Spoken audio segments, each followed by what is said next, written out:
Hey gang, Tim from Sydney Tools here, and today I'm with Marco from Milwaukee and we're looking at their brand new cordless air snake. Basically how this thing works, there's a built-in compressor and you can adjust the PSI. So by holding this down for 3 seconds, you'll get the designated PSI. Here we have 25 PSI, which I've set manually, which can be set up to 50 PSI. Recommended starting is about 10 PSI and then work your way up depending on how bad the blockage might be for plumbing purposes. Whether it be ceramic, PVC, this thing will do the trick. Now as far as adapters, there's your extension, showers, toilet, bathrooms, there's all your different fittings. So we'll put the extension piece on here. So designate pressure, pull trigger to release. So that's basically the Milwaukee Air Snake in action. It's a great little tool for plumbers or any tradies that need to clear blockages on a regular basis. And let's be honest, it looks kind of fun to use too.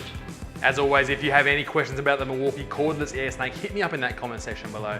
And until next time, I'm Tim and you're watching Sydney Tools TV.